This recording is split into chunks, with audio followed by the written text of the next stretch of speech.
인생을 살면서 기세라고 하죠. 세력이 일어나는 것. 이 세력이 일어난다라는 것을 보면 숫자에 민감하게 됩니다. 그래서 많은 숫자를 가진 사람들이 세력을 갖게 되죠. 많은 인구를 따지면 중국과 인도가 많은 인구를 가지고 있죠. 그래서 인도가 중국보다 더 앞선다고도 얘기합니다. 경제대국이 이제 될 텐데요. 인도도 될 텐데 그 많은 숫자가 곧 나라의 힘이 되기도 합니다. 이 많은 숫자를 통해서 사람들은 세상에서 으뜸이 되고 싶어 하지요. 중국이 그랬고 또한 미국이 그랬고 지금은 인도가 그럽니다. 많은 숫자가 힘이 되지만 그 힘을 가진 숫자들 중에 얼마나 많은 사람이 함께 힘을 가지고 있느냐가 또 중요합니다. 몇몇 사람들이 독점하는 것이 아니라 정말 많은 사람들이 힘을 함께 만들어가고 있는가. 대한민국도 그런 의미에 있어서도 국민들의 힘에 의해서 나라가 세워졌고 국민들의 힘에 의해서 나라가 어려울 때마다 극복했습니다. 근데 나라가 어려워질 때는 이유가 있더라고요. 국민들의 힘이 아닌 자기들의 힘으로 나라가 세워진 것처럼 정치인이나 권력 잡은 사람이 착각할 때 나라는 항상 복잡해집니다. 다수의 국민들이 마음이 하나가 되어야 되는데 자기의 당과 자기의 편을 만드는 편가르기 하는 이런 정치인들이 절대 뽑히면 안 됩니다. 이런 정치인들은 있어서도 안 되고요. 결국 국민들의 전체 세를 무너뜨리는 것이기 때문에 그렇습니다. 그거는 후진국이나 저개발 국가들에서나 하는 권력을 갖는 세력의 행태들인데요. 종종 그런 류의 정치인들이 정권을 잡는 걸 보면서 마음이 아프기도 합니다. 누구든 다 마찬가지인 것 같아요. 모든 당들이 기도 많이 해야 될 이유인 것 같아요. 국민들을 편가르게 하지 않고 정말 온 국민들이 이 나라를 세운다라는 그 마음으로 국민들을 대한다면 참 좋겠습니다. 인생에 있어서 이 숫자라는 것은 대세를 만들어 가는데요. 얼마나 많은 수가 함께 하는가, 그들이 함께 세워가는가에 따라서 100년 대계를 만들기도 하지요. 그러니 그 모임의 모습을 보면서 몇몇 사람에 의해서 이끌리는 것, 몇몇 중심에 의해서 몇몇 사람의 힘에 의해서 기세가 꺾이고 올라가는 이런 유의 모임들은 오래 못 간다라는 것을 우린 또한 기억하게 됩니다. 하나님에 있어서 숫자는 과연 어떨까? 교회도 역시 숫자가 매우 중요합니다. 창세기에도 등장했던 숫자는 오직 한 사람이죠. 한 남자가 아니라 한 사람입니다. 하나님은 남자를 만든 것이 아니라 사람을 만들었죠. 그리고 후에 여자를 지으신 후에 여자라 하시면서 남자라고 만들었지 남자가 우등하거나 그런 거 아닙니다. 하나님은 사람을 지으셨다라고 했죠. 한 사람이면 충분하다라고 합니다. 이 세상을 함께 이끌어갈 한 사람, 세상을 잘 붙들고 나의 말을 따라 함께 일할 그 한 사람을 하나님은 지금도 찾고 계십니다. 아담 한 사람이면 충분했던 그 시절, 후에 하나님께서는 세상을 구원할 한 사람, 노아 한 사람이면 하나님은 충분했던 그 시간도 있었습니다. 또한 이스라엘 백성들이 애굽에서 종살이할 때도 한 사람이면 충분했습니다. 모세 한 사람이면 충분했습니다. 한 사람. 방황하는 이스라엘 백성들이 국가를 세우고 많은 방황 속에 있을 때 이스라엘이라는 국가를 든든히 세워갈 수 있는 사람도 많이 필요 없습니다. 오직 한 사람, 내 마음에 합한 한 사람, 다윗이었습니다. 한 사람. 예수님께서도 제자들을 무리를 부른 적이 없습니다. 예수님도 한 사람 나를 따르라. 오직 한 사람이면 충분합니다. 그러나 이 한 사람이라는 숫자가 정말 인간 한 사람인지 이렇게도 질문해 말합니다. 성경엔 아담 한 사람이라고 표현하지만 실제적으로는 아담 시대에도 많은 사람이 살게 됩니다. 곧 아담과 같이 마음이 하나가 돼서 나를 따르는 사람, 이런 뜻입니다. 마음이 한 마음이 되어서 나의 일을 감당하는 그 사람. 그러니 한 사람이 모든 권세를 독점하는 것이 아니라 함께 일하는 사람들이 같은 마음으로 하나님의 일을 해낼 때 역사가 일어난다. 모세와 같은 마음을 가진 그 사람들, 그들이 함께 일할 때에 이스라엘 백성들은 종살이였고 노예였던 곳에서 해방될 수 있었다는 사실들. 하나님 앞에서 이 한 사람은 매우 중요합니다. 하나님 앞에 이 한 사람, 마음을 같이 한 사람을 여러분들도 꼭 만드시고 그렇게 되시길 주님으로 축원합니다. 세상에는 사람이 서 있는 자리에 따라서가 어떤 사람인지 알게 되지요. 오늘 본문 14장과 그리고 본문 바로 앞에 13장이 등장하는데요. 13장과 14장 여기에는 다른 자리가 있어요. 두 개의 잔치가 등장하는데 왕의 잔치와 빈들에서의 가난한 사람의 도시락 하나의 잔치, 어떤 게 더 풍성할까요? 당연히 왕의 잔치가 훨씬 더 풍성합니다. 그리고 가난한 빈들에서의 어린아이의 도시락 하나 가지고 그거 해봤자 물고기 2마리에다가 보리떡 5개입니다. 우리 큰 멸치 있잖아요. 왜 멸치 큰 거, 국물 대 쓰는 멸치 그만한 거 2마리입니다. 생선에 소금에 절인 거, 그 물고기 2마리, 그리고 보리떡, 거친 보리떡 5개. 그러니 광야에서 이 잔치를 벌였던 14장 오늘 말씀에 보면 먹어봤자 보리떡이고 먹어봤자 소금에 절인 큰 멸치 1마리 뿐입니다. 이 잔치와 13장에 등장하는 헤롯 왕의 잔치는 분명 다릅니다. 이 잔치 사이에 한 사람이 등장하는데요, 세례 요한이 등장합니다. 이 세례 요한은 어떤 사람이었을까? 예수님보다 6개월 먼저 태어난 사촌지간입니다. 저도 사촌이 있는데요, 지금은 일산에서 신앙생활 잘하고 있습니다. 어려서부터 나이가 같아서 초등학교도 같이 다니고 중학교도 같이 다니고 지역에서 같이 다녔습니다. 근데 거기는 사촌은 큰 아버지의 막내 아들, 저는 작은 집의 둘째 아들. 누가 대우를 받을까요? 큰 집의 막내 아들이 확실히 대우는 더 잘 받더라고요, 보여도. 그런데도 그건 그거고 학교에서는 친구니까 아주 재미나게 잘 지냈죠. 세례요한과 예수님의 간격은 어땠을까요? 예수님은 가난한 목수의 아들, 그것도 가난한 동네 갈릴리 나사렛이라고 하는 후미진 동네에서 태어난 그 아들, 거기서 30년 삽니다. 세례 요한 예수님의 이 사촌이었던 세례 요한은 부잣집, 권력의 중심, 성공하는 사람의 부모 밑에 태어난 사람. 그래서 이 아버지가 연세가 많았고 제사장의 직분을 감당하는 예루살렘의 중추적인 위치에 있었기에 아버지의 친구나 아버지의 영향을 받았던 수없이 많은 삼촌들이 많았을 거예요. 여러분들 잘 나가는 집안에 조카들 놓고 아들 놓고 조카라고 표현 잘하잖아요. 그래야 나도 거기 연결되니까. 전혀 조카할 생각 없는데도 괜히 나 너의 삼촌이야, 어려운 일 있으면 나한테 얘기해, 도울 능력이 정말 있는 건 둘째치고 그 집안 배경 보고 그 집의 자녀들한테 삼촌이고 조카니까 내가 도와줄게, 나가면 나 아버지 같은 사람이야, 도와줄게, 네 아버지와 난 친해. 세례 요한은 자라면서 10대 12살 지나고 성인이 되면서 20대 30대 초반까지 수없이 많은 세상에 아버지가 많았어요. 삼촌도 많았고 나는 의미 없이 조카라고 부르는 사람도 많았을 거예요. 그리고 세례 요한은 엘리트 집안에서 많은 교육을 받고 살아납니다. 율법뿐만 아니라 권력의 핵심 면목까지도 그들을 가르치게 됩니다. 가마리엘의 문화에서뿐만 아니라 지혜와 명철을 뛰어난 사람들이 세례 요한을 가르칩니다. 원래 그런 집안이었어요. 그런 그가 많은 친구들과 함께 성공의 수순을 받습니다. 그대로 친구들과 함께 가면 헤롯 왕의 잔치 자리에 신하가 돼서 거기 앉아 있어야 돼요. 헤롯 왕의 잔치 자리에 참수당할 죄인으로서 가서 있는 것이 아니라 친구들과 함께 일상을 살았더라면 그 잔치 자리에 친구들처럼 신하가 돼서 고위 관직이 돼서 거기 앉아 있을 사람입니다. 그냥 그렇게 산다면. 그런데 어느 날 20대 후반에 이 세례 요한이 각성을 하죠. 이 돈과 이 권력과 이 자리가 나의 신앙을 병들게 하는 거였구나. 이 돈과 이 신앙, 이 권력과 이 명예, 이 쾌락이 내 인생을 이렇게 망가뜨렸구나. 하나님과 멀어지는 거였구나. 각성을 합니다. 그리고 이 독사의 자식들아 라고 퍼붓기 시작합니다. 독사, 그 독은 자기를 지키는 거지만 상대방을 죽이는 거잖아요.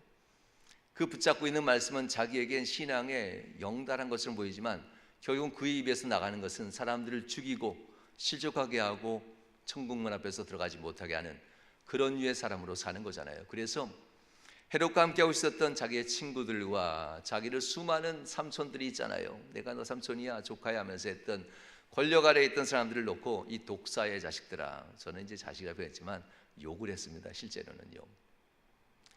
그러니 가만 놔뒀겠습니까? 미웠겠죠. 친구들은 정신 차리라고 얼마나 얘기했겠습니까?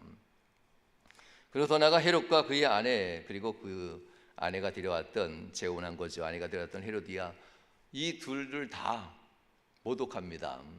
죄인 중에 죄인이라고, 하나님 앞에서 버림받을 자라고, 헤롯 왕의 정통성을 부인하고 하나님의 버린 자라고 얘기하니 세례 요한이 살아남기는 어려웠을 겁니다.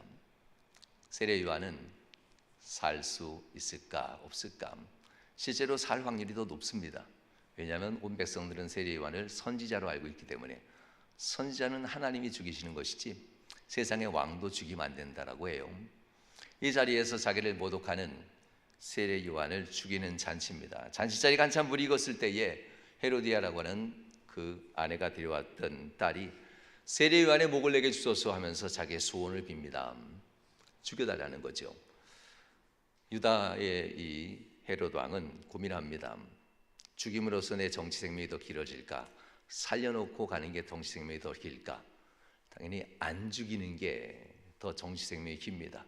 선지자를 죽인 왕은 당연히 하나님이 패한다고 유대인들은 알고 있기 때문에 선지자인 요한을 죽이는 것은 엄청 부담스럽습니다. 그러니 신하 중에 누구 하나만 말만 거두면 돼요.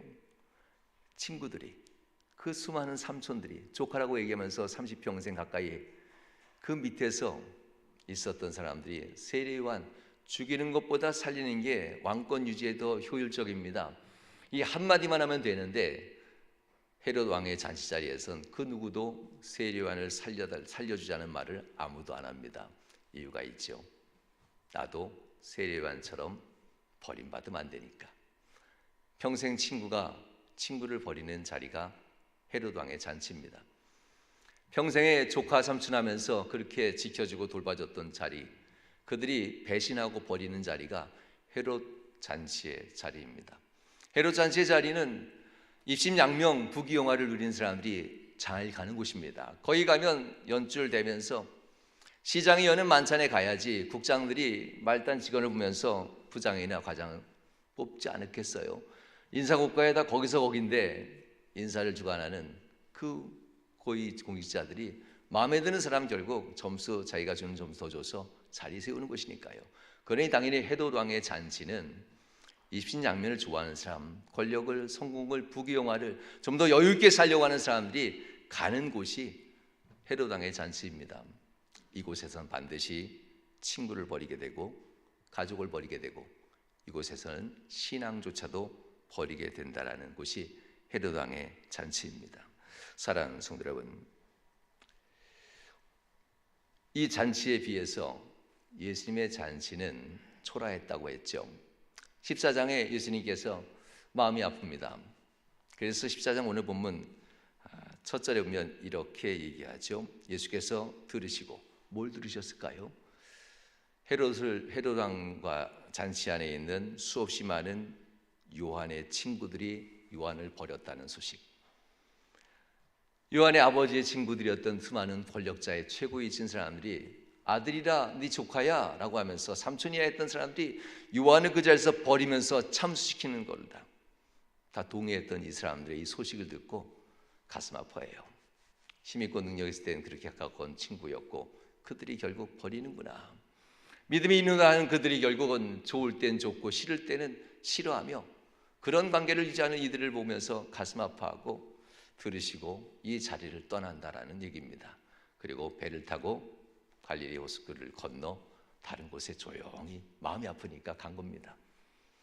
이 모습 속에서 예수님은 결국 위로자가 있다는 것을 압니다. 많은 사람들이 예수님이 바다 건너갔다는 걸 듣고 걸어서 따라갔다라고 해요. 어디를 가시든지 이리 가도 걸려 가고 혼자 있고 싶어서 다른 곳을 갔는데 또 거기도 따라가고, 그래서 따라간지라 그래요. 한 번에 멈춘 것이 아니에요. 예수님이 있는 곳 따라가면서 예수님 앞에 곁에 서려고 따라간다는 이야기입니다. 인생을 살면서 우리의 잔치자리를 돌아봐야만 합니다. 세상의 권력자의 잔치자리에는 분명 성공의 자리도 있습니다. 세상의 권력자의 잔치자리에는 분명 부귀영화의 기회도 얻을 수 있어요. 세상의 권력자의 잔치자리에서는 명예도 얻을 수 있어요.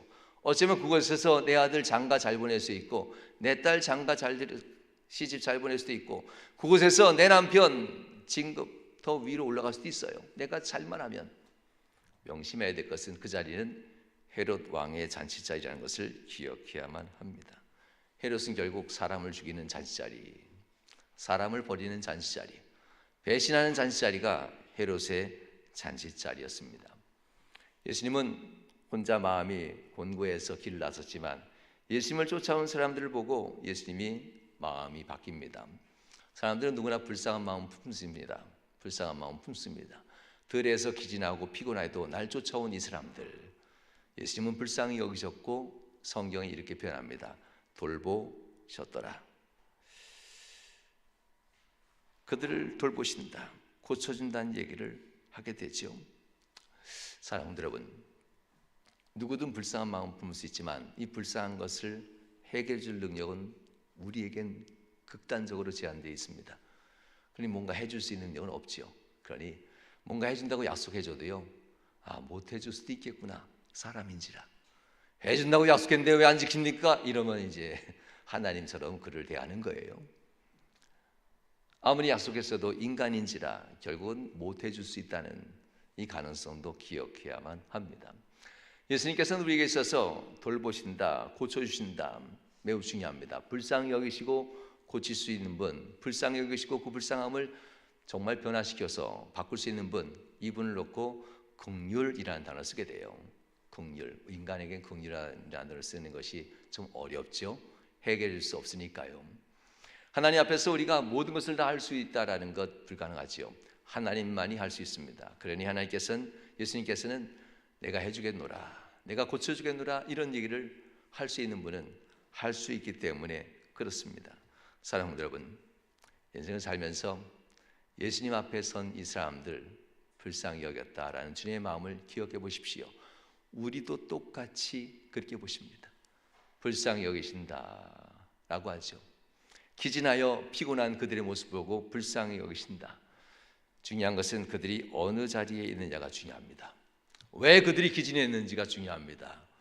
헤롯의 잔치자리에 드나들면서 기진했던 몸으로 오는 것이 아니라 말씀의 자리를 삼으면서 주님을 쫓아다니면서 기진할 때 주님은 불쌍히 여긴다는 겁니다.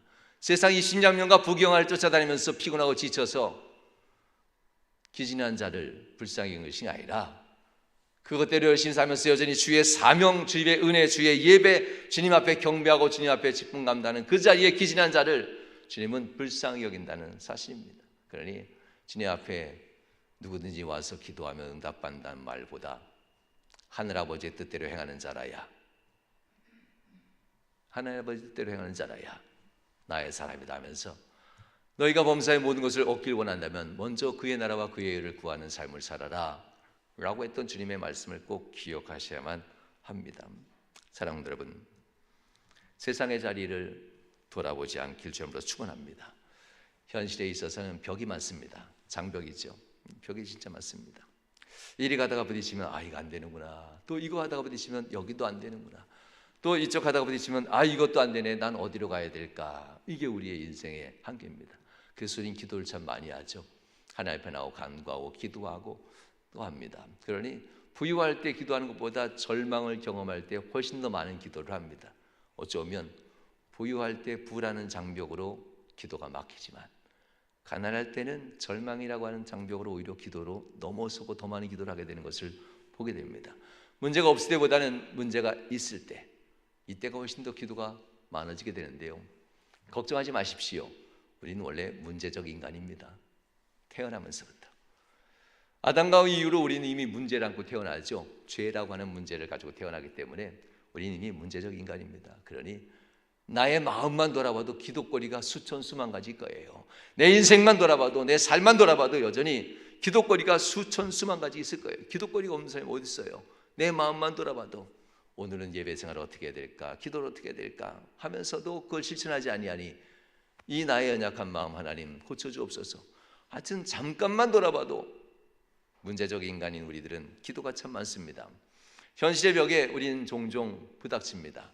현실의 벽에 부닥칠 때 제자들은 이렇게 합니다. 주여, 여기는 빈들입니다. 여기는 빈들입니다 라고 15절 말씀에 이야기하죠. 여기는 빈들입니다. 속히 이들을 보내셔서 이들의 기진하고 배고픔을 스스로 사먹게 해결하게 하소서, 이렇게 얘기하는 장면이 나옵니다. 현실의 벽이지요. 빈들이라는 표현에 역설적으로 13장에는 헤롯 왕의 잔치자리가 등장합니다. 헤롯 왕의 능력만 있었더라면, 헤롯 왕 같은 권력만 있었더라면, 헤롯 왕 같이 재물도 많고 권세도 있고 세상의 모든 것을 움직일 만한 권세가 있더라면, 그러면 이 가난한 사람의 문제 해결해 줄 텐데, 내게 힘이 있더라면 이 문제가 극복될 수 있을 텐데, 내 삶에 이렇게 어려움이 찾아온 것은 그때 그를 만나서야, 내 삶에 이렇게 어려움이 찾아온 것은 그때 그런 사업에 말려들어서야, 내 인생에 이렇게 고난이 찾아온 것은 그때 내가 그것을 하지 못했고 놓쳤기 때문이야. 이 생각들을 다 정리하면 이겁니다. 헤롯의 잔치를 그리워하고 있는 우리의 마음이에요. 그들 밑에만 있었더라면 나를 도와줄 사람이 거기 있었고, 헤롯 왕의 잔치에 가기만 하면 부귀영화를 얻을 수 있는 기회를 잡을 수 있었는데 하면서 헤롯 왕의 잔치 자리로 자꾸 들어가려고 합니다. 현실의 벽에 부딪힐 때마다 우린 세상의 권세를 자꾸 기웃거리지 않습니까? 제자들은 얘기합니다. 주여, 우린 안 됩니다. 가진 돈이 없을 뿐만 아니라 여기는 이들에게 빵을 먹을 것을 제공할 만한 식당도 제과점도 없습니다. 그들에게 줄 돈도 없지 않습니까? 그들을 속히 돌려보내셔서 그들이 먹을 것을 해결하도록, 스스로 사 먹도록 하십시다. 이런 얘기가 본문의 말씀입니다. 주님은 16절에 아주 간단합니다. 갈 것 없다. 갈 것 없다. 너희가 먹을 것을 줘라. 갈 것 없다는 그들이 갈 필요 없다라는 얘기고요. 이 10,000명 넘는 사람들 보낼 필요도 없고 갈 이유도 없어. 여기에서 해결할 수 있는데, 이런 얘기입니다. 그러면서 하는 게 너희가 먹을 것을 줘라, 이렇게 얘기하죠. 너희가. 성도 여러분, 여기에서 이제 우리의 잔치자리가 나오게 됩니다. 만약 한 번 더 나가서 예수님 무슨 말씀입니까? 이렇게 했다라면 제자들은 아마 바뀌어졌을 거예요. 다른 제자들로. 예수님은 그 제자들의 대답이 궁금했습니다. 너희가 먹을 것을 오라 라고 할 때 그들은 힘써 먹을 것을 구하려고 합니다. 그런데 그들의 손에 들려진 것은 어린아이의 도시락, 물고기 2마리, 소금에 절인 물고기 2마리, 큰 멸치 2개입니다. 아까 얘기한 대로, 그리고 거친 빵 보리떡 5개. 주여, 여기 있나이다 하면서 물고기 2마리와 보리떡 5개, 어디 어떻게 하나 보십시다 하면서 내놓는 것이 아니라, 주님이시면 이것으로 하실 것을 믿습니다 하면서 내놓는 겁니다. 어디 말 한번 내뱉었으니까 하는 거 좀 봅시다 하면서 지켜보는 그런 어리숙한 사람들이 아니었어요. 그럼 벌써 잘렸겠죠. 벌써 버렸겠죠. 바뀐 겁니다. 헤롯의 잔치에 기웃거리던 그들이 여기에 창조주 하나님, 예수님이 계시다라는 믿음을 갖기 시작합니다.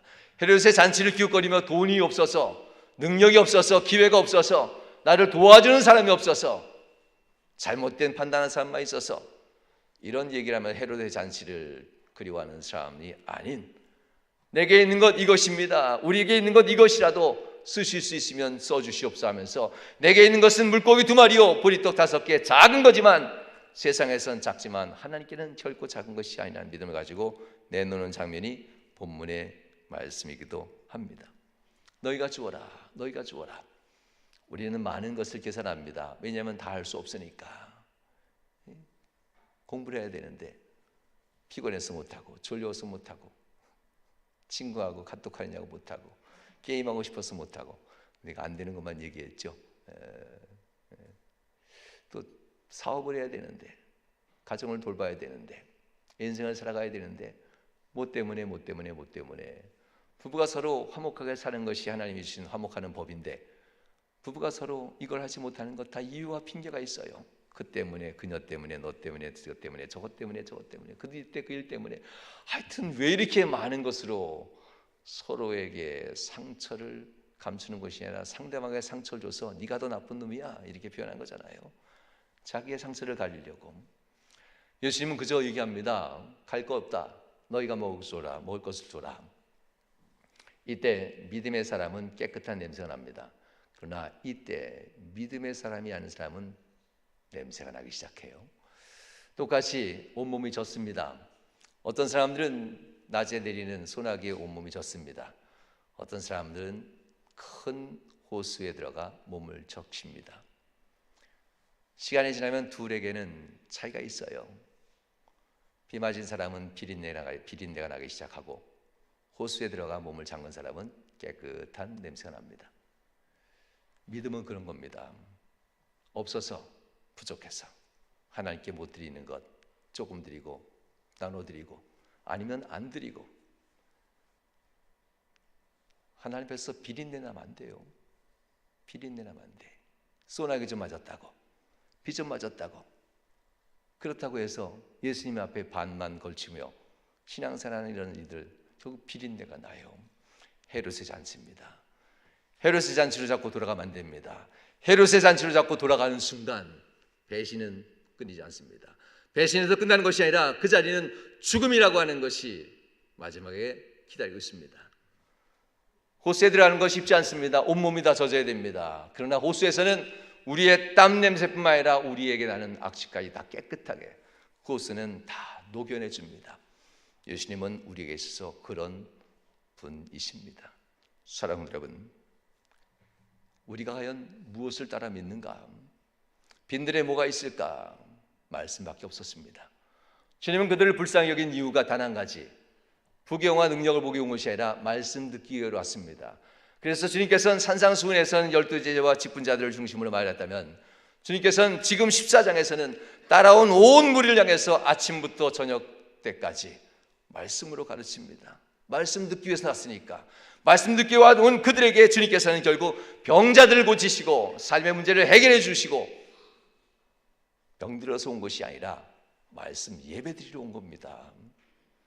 문제 때문에 온 것이 아니라 예배 때문에 온 겁니다. 예배에 성공하자 예배가 그 인생을 고쳐주기 시작한다는 내용이 본문 말씀입니다. 예배가 성공하고 예배의 주의 임재를 경험하자 그 예배를 통해서 삶의 고통이 해결받기 시작한다는 이야기가 본문 말씀입니다. 목적을 바로 세워야 합니다. 고침받기 위해서, 해결받기 위해서, 형통하기 위해서, 돈 문제가 해결되고 물꼬가 열어지기 위해서, 이런 거는 하나님이 하실 일이지 우리는 그것 때문에 오면 안 됩니다. 그러면 예배를 헤롯의 잔치로 착각하게 되는 겁니다. 주님은 바로 우리의 삶에 현혹되게 하는 것을 조심하라고 합니다. 향수를 거의 잘 안 쓰죠. 네, 저한테는 특별한 스킨냄새도 안 날 겁니다. 잘 안 쓰니까요, 원래. 향수라는 것은 자기의 개성이나 어떤 장점을 나타내는 데 아주 도움이 됩니다. 그러나 중요한 것은 사람은 냄새와 시각, 보는 것과 냄새, 느끼는 것으로 때로는 잘못된 판단을 한다는 것도 기억해야만 합니다. 향수를 통해서 내가 괜찮은 사람이다라는 것을 보여주려면 이미 괜찮은 사람이 되어야 되는 거잖아요. 이미 괜찮은 사람. 인생을 살면서 세상은 우리를 그렇게 현혹시킬 겁니다. 향수와 같이. 원래 나의 냄새가 아닌 다른 냄새로, 원래 신앙의 냄새가 아닌데 헤롯의 잔치의 냄새로 자꾸만 우리를 유혹할 겁니다. 원래 신앙의 냄새는 예수님과 더불어서 다 깨끗해지는 거잖아요. 소망이라는 것을 기억하십시오. 빈들에는 소망이 없다라는 것, 이것은 헤롯 잔치를 너무 좋아하는 사람이나 쓰는 말입니다. 빈들에 먹을 것이 없다는 것은 이것은 결국 헤롯 잔치를 경험해온 사람이 끝까지 효율성, 효과적이라면서 안 되는 것, 부족한 것, 어려운 것만 얘기하면서 끊임없이 헤롯 잔치를 얘기합니다. 빈들에는 없지니 돌아가야만 합니다 라는 이 얘기들이 다 그런 것이요. 주님은 보이는 것과 냄새나는 것, 느끼는 것으로 현혹되지 말라고 합니다. 로마서에는 분명히 우리에게 이렇게 얘기하지 않습니까? 보이는 것을 믿는 것이 어찌 소망이리요 라고 합니다. 보이지 않는 것을 믿고 있으니까 우리가 소망을 가진 자라고 얘기하지 않습니까? 믿음은 증거 때문에, 보기 때문에 믿는 것이 아닙니다. 믿음은 들었기 때문이 아닙니다. 말씀에 대한 신뢰, 예수님이 내 곁에 계시고 예수님이 내 안에 계시기 때문에 내 가정을, 내 삶을, 내 인생을, 내 삶의 모든 문제를 주님이 변화시킬 수 있어 하면서 내 열심과 애씀으로 변하는 것이 아니라 주님 곁에서 주님의 임재를 경험하면 주님은 내 삶의 모든 것을 해결해 주셔. 빈들이라 할지라도 아무것도 없는 곳, 먹을 것도 없고 쉴 곳도 없는 이곳에서 기진하고 지쳤다 할지라도 그것은 우리의 육체인 뿐 전능하신 주님이 내 곁에 계시니 모든 것을 해결하신다는 믿음을 갖는 것, 이것이 바로 소망입니다. 갈 것 없다, 너희들이 먹을 것을 줘라. 뭘까요? 아까 얘기한 대로 하나님은 세상을 관리하는 데는 한 사람만 있으면 된다고 했죠. 아담. 하나님께서 세상을 심판하고 구원하는 데도 역시 한 사람, 노아, 한 사람만 있으면 됩니다. 250만 명 따지면 600만 명이 넘는 그 많은 사람들을 구원하는 데도 오직 한 사람, 모세만 있으면 됩니다. 한 사람. 무너지는 나라를 바로 세우는 데도 역시 한 사람, 내 마음이 아픈 자 다윗 한 사람. 세상을 구원하는 데도 한 사람, 예수 그리스도. 한 사람, 제자 한 사람. 한 사람, 한 사람. 갈 것 없다, 너희들이 먹을 것을 줘라. 1만 명이 넘는 사람들, 장정만 5천 명이라 했잖아요. 이 사람들이 다 먹으려면 몇 시간 걸릴까요? 우리도 떡 한 번 해서 떡 나눠주는 데는 오히려 10분 정도 더 시간 걸리잖아요. 몇 명 되지도 않는데 나눠주는 데 걸리잖아요. 12명의 제자들이 과연 1만 명을 나눴다고 해봅시다. 아마 첫 번 받은 사람은 벌써 집에 가서 잠자고 있을 거예요. 마지막 1000번째 받은 사람들은 도대체 얼마나 기다려야 돼요? 성경은 이렇게 얘기합니다. 그들이 다 같이 먹고 동시에 거둬들였는데 거둬들인 것이 12바니를 차고 넘쳤다라 이렇게 표현해요. 뭡니까? 시간차가 거의 일어나지 않았다는 겁니다. 시간차가 거의 일어나지 않고 모든 사람에게 순식간에 이 음식이 전달되었다고 합니다. 어떻게 가능했을까요? 이스라엘 사람들에게 있어서는 백부장, 천부장이라는 제도들이 있습니다. 예수님께서 12명의 제자에게 광주리 준비하게 하고 축사한 떡을 줍니다. 그리고 그 떡을 가져가게 합니다. 우리는 저와 같은 목회자는 축복, 하나님 복을 빌어줘, 복을 주옵소서, 복을 빈다 해서 축복한다 그러잖아요. 주님께서는 축복하는 분이 아닙니다. 주님은 복을 주는 분이죠. 그래서 주님은 이렇게 표현합니다. 축복하셨다 하지 않고 축사하셨다. 복을 주시고 감사를 돌린다. 이게 동시에 일어나는 겁니다. 우리는 기대하면서 복을 빌지만 주님께서는 이미 복을 주시고 그리고 감사를 돌린다 해서 그 떡 5개와 물고기 2마리를 놓고 하나님 앞에 축사하셨다라고 표현합니다. 동시에 떡이 물고기가 넘쳐나기 시작했다는 것이요. 12명의 제자들은 들고 나갑니다. 그리고 나가서 이렇게 얘기합니다. 누가 나와 함께 이 일을 감당하겠습니까? 12명의 제자는 흩어집니다. 누가 나와 함께 이 일을 감당하겠습니까? 누가? 5,000명 등장합니다. 숫자 5,000명은 그냥 쓴 것이 아니에요. 5,000명이나 먹었어? 그럼 10,000명쯤 될 텐데 10,000명이 다 먹었단 말이야? 떡이 많고 적음이 무슨 의미 있습니까? 주님이 역사하신 것이 진짜 의미죠. 5,000명이라는 숫자는 매우 중요한데요. 성경에는 숫자들이 등장합니다. 한 명의 숫자부터 시작해서 12명, 그리고 500의 성도들. 이 숫자들은 무엇을 시작할 때 함께하는 사람들의 숫자입니다. 이 숫자들이 등장할 때 주님의 사역을 함께하는 사람의 숫자들, 함께 사역하는 숫자들이 성경에 항상 등장합니다. 5,000명, 잔치자리에서 숫자에 든 사람을 얘기합니다. 제가 함께 하겠습니다. 제가 함께 하겠습니다. 주님, 제가 함께 하겠습니다. 배고프지만 앉아서 먹기보다는 나누는 일을 내가 먼저 봉사하겠습니다. 내가 기진하고 나도 배고프지만, 나도 부족하지만, 나도 없지만 앉아서 대접받는 이가 아니라 일어나서 섬기는 사람으로 채워가겠습니다. 그게 바로 5,000명입니다. 그렇기 때문에 동시에 식사가 가능했고 동시에 남은 것을 거둬들이는 것이 가능합니다. 헤롯 자리의 이름들은 다 지워집니다. 헤롯 자리의 숫자는 기록조차 되지 않아요. 그들은 다 배신과 죽임으로 서로 몰락하는 길을 갑니다. 그러나 예수님과 함께한 이 숫자들은 원망과 불평하지 않고 주저앉아서 배고프다는 사람들에게 그래 배고프지 하면서 그를 섬기는 사람으로 바뀝니다. 너는 왜 일 안 해? 너는 왜 앉아 있어? 왜 나만 해? 이런 말 하지 않아요. 이 5천 명. 그런 사람은 숫자에 들지도 않지요. 여러분들의 직분은 그런 겁니다. 왜 직분 받았습니까? 앉아서 대접받으려고 직분 받은 것이 아니라, 할 만큼 했으니까 그 직분 받는 것이 아니라, 내가 앉아 있는 사람에게 봉사하려고.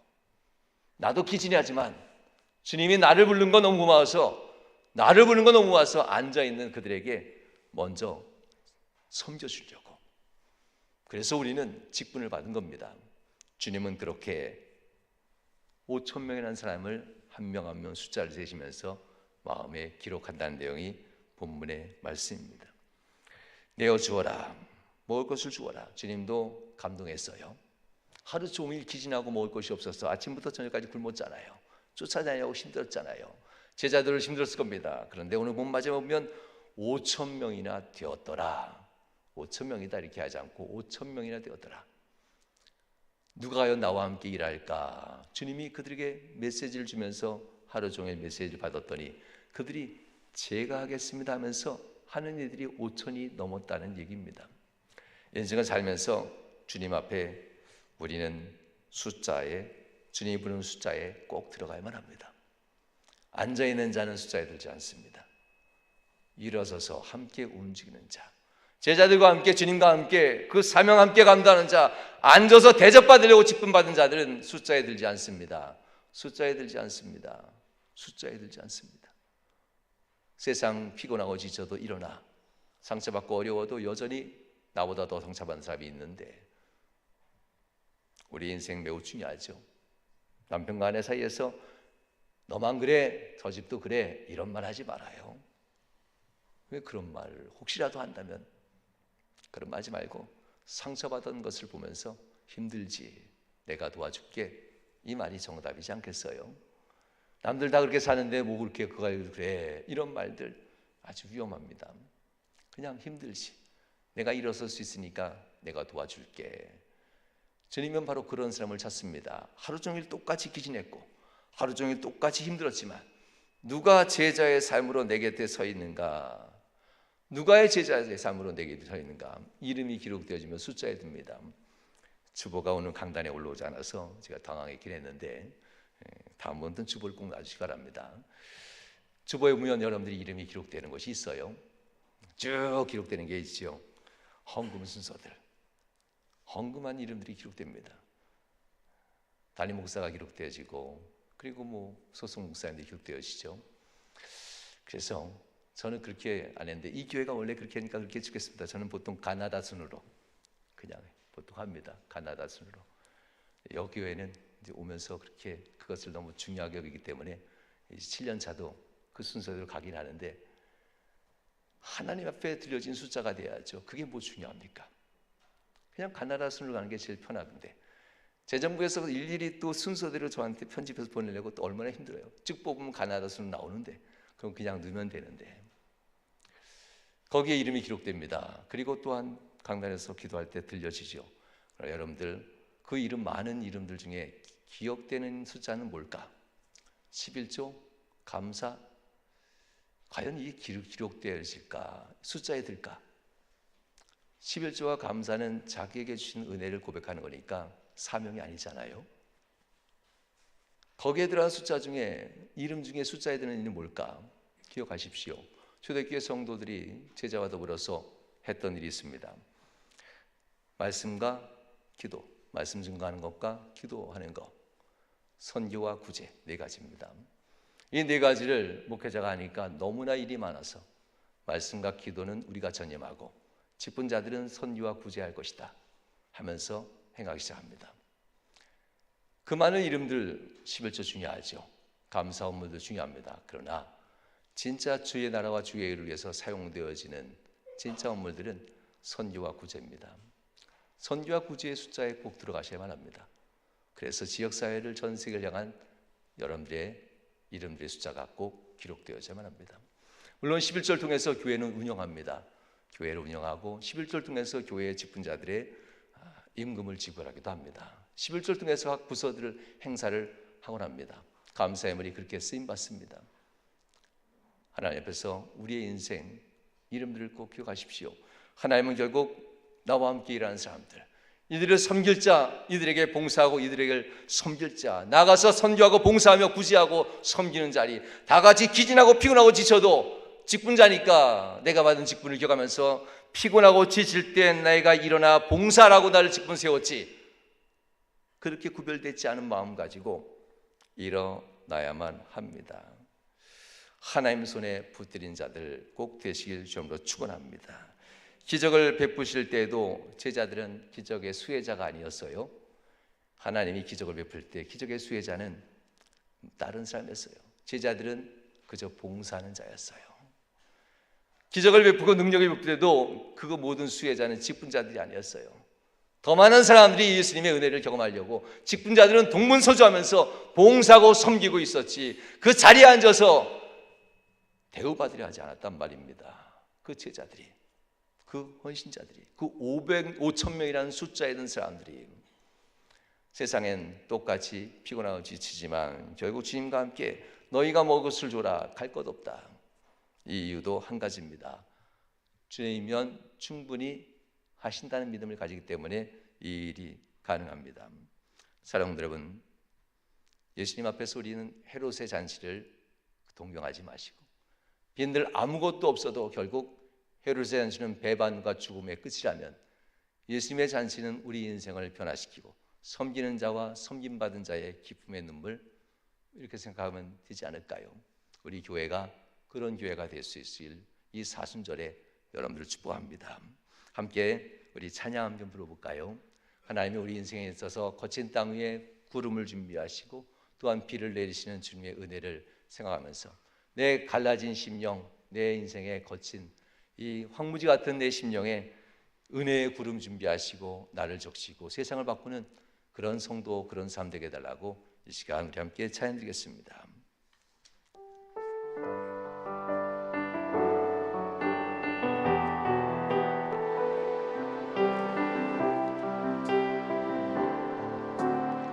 우리 주는 위대하십니다. 우리 주는 위대하며 능력이 많으시도다, 이 많으시도다. 그의 지혜 무궁하며 인자는 영원하도다. 상한 자를 고치시며 상한 자를 고치시며 상처를 싸매시도다. 별들의 수요 세시며 이름을 고치셨도다. 그가 구름으로 하늘을 덮으시며 땅을 위하여 비 준비하시니 예루살렘아 여호와를 찬송할지어다. 내 하나님을 감사함으로 앞에 나가며 주임제 앞에 경배해. 우리 주는 위대하시며 우리 주는 위대하며 능력이 많으시도다, 이 많으시도다. 그의 지혜 무궁하며 자는 영원하도다. 상한 자 고치시며 상한 자를 고치시며 상처를 싸매시도다. 별들의 수를 세시며